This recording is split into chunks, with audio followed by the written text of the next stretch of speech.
साथियों नमस्कार। आज मैं समांतर चतुर्भुज से संबंधित एक प्रश्न लेके आया हूं जो M811 आयलोज के अंतर्गत का है, जिसमें विभिन्न प्रकार के कोणों की माप ज्ञात करनी है। प्रश्न है, एक समांतर चतुर्भुज ABCD में यदि M कोण A 75 अंश है तो M कोण B का मान क्या होगा।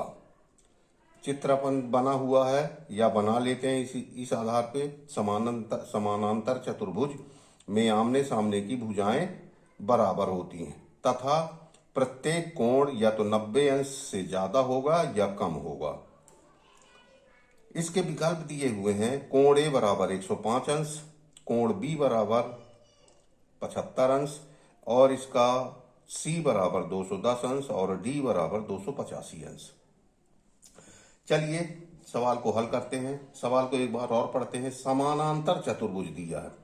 क्योंकि ये चतुर्भुज कैसा है, समानांतर, तो हमें समानांतर चतुर्भुज के बारे में कुछ पता होना चाहिए। तो समानांतर चतुर्भुज में आमने सामने की भुजाएं बराबर होती हैं, एक बराबर होंगी और इस तरह खड़ी वाली भुजाएं भी एक बराबर होंगी। इसका जो A और C यानी इसके सम्मुख कोण जो हैं वो भी बराबर होते हैं। यानी कोण A के बराबर कोण C होगा, कोण B के बराबर कोण D होगा और इसके दोनों, एक ही रेखा के दोनों ओर के कोणों का मान 180 अंश होता है। ये तो इसकी कुछ विशेषता हो गई। चलिए सवाल को हल करते हैं। तो जैसा कि अभी मैंने बताया कि समानांतर चतुर्भुज के सम्मुख कोण एक बराबर होते हैं। समानांतर चतुर्भुज के सम्मुख कोण एक बराबर होते हैं।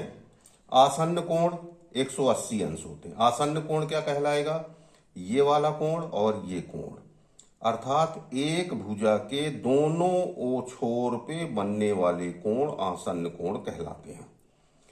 इसी प्रकार चारों कोणों का मान 360 अंश होता है। यानी कोण A, कोण B, कोण C और कोण D मिलाकर के 360 अंश होगा। हमारे पास सिर्फ कोण A का मान दिया है, तो कोण B का मान ज्ञात करने के लिए हमें अभी पता है आसन्न कोण 180 अंश है, अर्थात ये कोण और ये कोण दोनों मिलकर के 180 अंश होते हैं।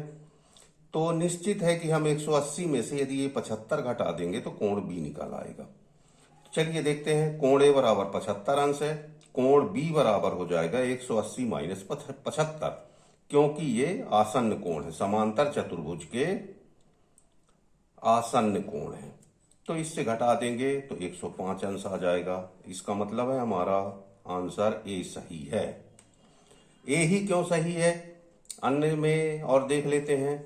तो चूंकि ये दोनों कोणों का मान 180 अंश होता है, तो निश्चित है कि यदि पहला कोण 75 है तो दूसरा 75 से ज्यादा होगा। तीसरा, ये 75 अंश दिया हुआ है तो 75 अंश इसके सम्मुख कोण होगा। यानी कोण A और कोण C सम्मुख कोण बराबर होते हैं, तो ये वाला कोण C होगा।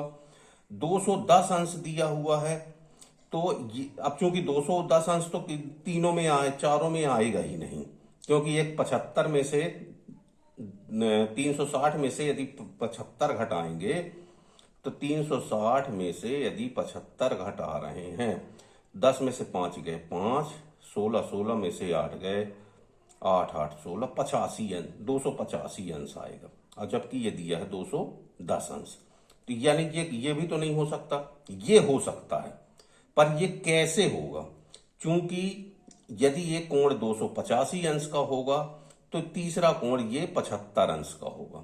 जबकि हमने अभी सवाल में निकाल लिया है कि कोण B बराबर 105 अंश आ गया है ये, तो निश्चित है कि ये 210 अंश नहीं होगा।